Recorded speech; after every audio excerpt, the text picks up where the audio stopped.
This is a video I've been mulling over making for a very long time. Hey there guys! It's so good to see you. I'm really glad you're here. This video has been on my back burner for kind of a year now. I've been mulling this over, really thinking about it, and I think it's time that I share my thoughts with you on this subject because it is really tricky, and sadly I don't have any concrete answers for you, which are nice, but I'm not sure that there's anything 100% concrete out there when it comes to hair care. So today I'm sharing my thoughts with you on ingredients labels. For years now, every person on the internet has been screaming from the rooftops to read ingredients labels, whether that's on your food or your personal hygiene, home products, everything. Just read all the ingredients labels on everything always. And watch out for this ingredient, it's toxic. Watch out for this ingredient, it will harm this, that, and the other. And even before this was a really big trend, I loved reading the backs of my bottles. I remember vividly getting ready for school in the morning and turning over the bottle of hairspray and reading the ingredients label. And then imagining myself one day fully understanding every ingredient on it and being some sort of master chemist, scientist coming up with new products. Yes, I was a strange child. What other child reads isopropyl alcohol and wants to know if that's different from another kind of alcohol? I did. Funnily enough, fast forward to 2018, and I started learning all about ingredients labels. And in 2019, I really started uploading videos to this YouTube channel and sharing all that stuff I had learned with you guys about the different products and ingredients and stuff that I thought I knew. I felt like I had such a good grip on ingredients, what they did, how they worked in formulations, and I thought I knew all this stuff and things. I really did. But here's the thing. Since 2019, I feel like I've learned even more. I've been trying to educate myself on products and how they work because it's fun for me. And the more I learn, the more I realize I don't know anything. Here's the thing, just knowing that an ingredient is in the product that you're holding in your hand doesn't tell you a whole lot about what that ingredient will do. In certain concentrations, and specific ingredient will do one thing, but in other concentrations, it will do another. A perfect example are chelating ingredients. These are ingredients that remove hard water buildup from your hair. If they're in low enough concentrations in your hair care product, they just act as a preservative. They prevent mold and mildew and bacteria from growing in the wet, moist, dark environment that is the inside of your shampoo bottle. But in higher concentrations, they will actually have the ability to remove calcium and magnesium deposits from your hair. It all depends on the concentration. The difference between poison and medicine is the dosage. Now you may be thinking to yourself, but Courtney, everybody knows at this point that the first ingredient on the ingredients label is the most concentrated, the second ingredient on the ingredients label is the second most concentrated, etc., all the way down. Well, I did learn that once an ingredient gets to less than a certain percentage in your hair care products, the legal authorities don't care what order the ingredient is listed in. I can't remember what that percentage is now off the top of my head, but if an ingredient is not concentrated enough, they can put it in whatever order they want because it doesn't affect how the ingredient behaves. So it's a safe bet to assume that the first 5 to 10 ingredients on an ingredients label is true order of concentration. But once you get towards the bottom of an ingredients label, you just don't know what order they're actually in and what concentrations they're actually in. Also, you don't know if the product that says water is the first ingredient on the ingredients label, if that's 50% water or 99% water, because you just don't. And that makes a big difference. 50% water versus 99% water does affect the percentage concentrations of the rest of the ingredients in the product. Next point. For so long, I have seen people vilify an ingredient, just the ingredient. My hair hates aloe. As soon as I see aloe on an ingredients label, I refuse to try the product. Okay, cool, that's fair. I don't do silicones on my hair because they build up on hair. In fact, I was one of these people. It gave me a sense of power, a feeling that I knew the hidden secrets of the hair care industry, that somehow I possessed some hidden knowledge of how products were made, that I had peeled back the curtain and discovered everything. That if I knew that my hair didn't like aloe, then I don't know, that gave me some power over purchasing my products. That being said, I'm not a cosmetic chemist. While I do have a background in chemistry and I do really love nerding out on these things, I am still a layman. I don't have the background, knowledge, experience in formulating hair care products to know for certain exactly how a single ingredient is going to behave in an entire formulation just by looking at the ingredients label that the company posted on its website. The truth of the matter is that in order for me to know how a product formulation will work in my hair, I gotta buy it. Slap it on my head, smell it, touch it, taste it, feel it, don't taste it. But play around with the product and just see what it does. This is part of the reason I have upped the number of one brand wash days on my channel. This is a fun place for us to do this together, for me to try out products and share my concrete experience with you guys on the product, and I can share what I'm sensing and feeling from the product to try and be helpful to you guys, because I wish somebody would do this for me. Like, can somebody please review all the products so that I can just know what they do and how they perform and what they look like and will they work for me or not? I'm doing unto you as I wish someone would do to me. Kinda, sorta. Also, I really do just enjoy this. This is fun for me, this is a hobby. So while I'm doing all of these experiments myself, I will share that information with you. Okay, I hope that makes sense. In the past, I have 100% been that person that has seen an ingredient on an ingredients label that was like 23rd or 24th on the ingredients label, turned my nose up at that ingredient and decided that I would refuse to try that product because I knew better than the people who had produced and formulated that product, and that ingredient was toxic and it would not be touching my hair. I can be kind of arrogant sometimes. I'm working on it. It's a character flaw, my arrogance. Another issue when it comes to ingredients labels and ingredients is brand integrity. And this is an absolutely terrifying aspect of this issue. And it's one that makes this issue 10 times more complicated. We have all seen by now that scary documentary.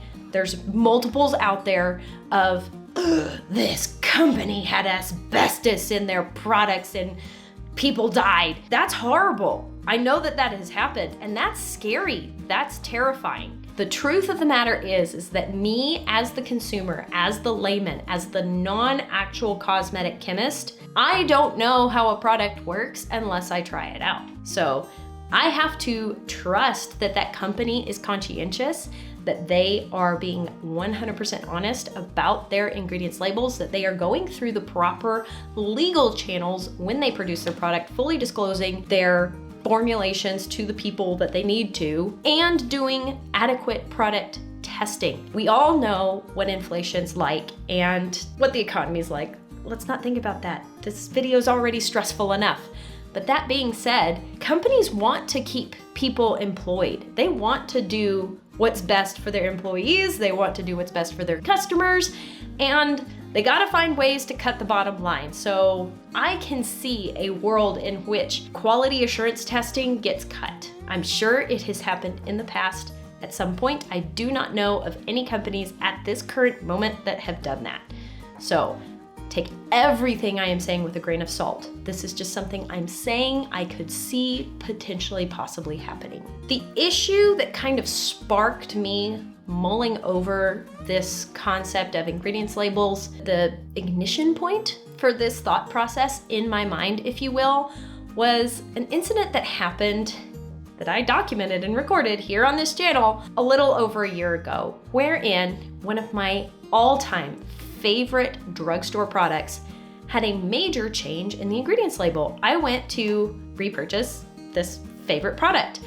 I loved it because it was glycerin-free and protein-free, and it was drugstore, and it was a glorious curl enhancer that almost doubled as a one-and-done styler. It needed just a tiny bit more hold, but wow, did it ever make my curls clump together and look beautiful. I loved this product. And I knew that ingredients label by heart. Why? Because I memorize ingredients labels for fun. So as per my usual habit, when I went to repurchase this product, I picked it up in the store, turned it over, and looked and saw that the ingredients label was not just a little different, like completely different. The first ingredient was now water when it had been aloe. It now contained glycerin and hydrolyzed wheat protein. Like, those are some pretty significant ingredients, or, you know, so I thought. The reason I say that is I did a video comparing the old formula to the new formula, old formula in air quotes, because when I posted that video, a bunch of you guys were commenting on the video saying that you had talked to the company and that the company was telling you some pretty scary stuff. I took matters into my own hands and called the customer service line myself with my concerns and explained that I had a product that had this listed on the ingredients label, and then I had purchased a new product, a fresh product with this ingredients label, and I hadn't been aware that there was going to be an update to the formula. Are there any thoughts? You know, what does the company have to say about this? And I was informed by the customer service representative for the company that the formula of the product had never ever changed, that the product was 100% the exact same product inside the bottle that it had always been. The only change had been that the company had updated the ingredients label to reflect the formula inside the bottle. Say what now?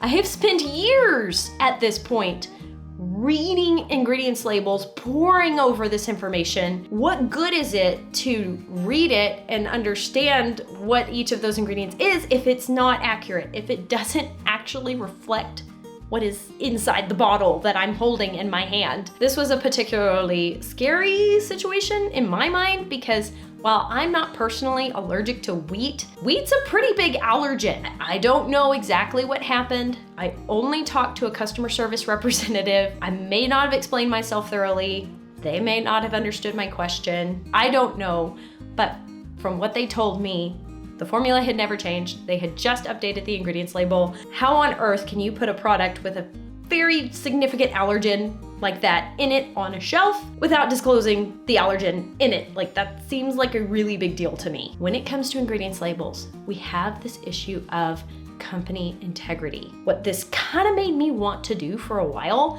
is run away, hide in the country somewhere, start growing my own soap berries, aloe, and shea butter trees to make all of my own products from 100% scratch in my organic garden. I wanted to do that and be in full 100% control over my products. Then reality checked in and I realized that that is not an actual possibility for me. I will at some point have to trust somebody. I would have to buy the aloe seeds and the shea butter seeds and the soap berry seeds from a human, and I would have to trust that they are soap berries, you know, because I don't know. The truth of the matter is that I am going to have to put my trust in somebody at some point and give them my money in exchange for a product, service, or good. That is reality of 2023. Like, this is how we live. This is how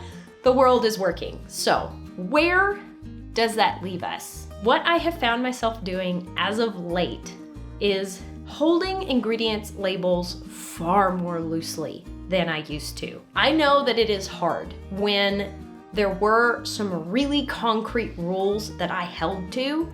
I knew exactly what to do because I had these really good structured rules. I never use products that contain sulfate, silicone, or drying alcohol. And if I just did those three things and I was using a good product, and if a product contained a silicone, then I would never touch it because it would be terrible for my hair. Now, I'm realizing that while that structure and rules gave me a sense of control over my hair, the truth is that I need to hold that a little bit more loosely. That was an incredibly heavy burden to carry for that time. It was fun, I found it interesting, but it turned from being fun and interesting to me trying to be hyper controlling once again over my circumstances. For many years, I styled my hair completely straight, flat ironing it into submission, blow frying it into submission too. Anything I could do to control how my hair turned out, I would do it. Then I discovered the curly girl method and loved it because I was embracing the hair that I am fearfully and wonderfully made with, and I felt free. And then I got all consumed with ingredients labels and ingredients and formulations and became prisoner again to this monster of control. So now I am holding ingredients labels more loosely.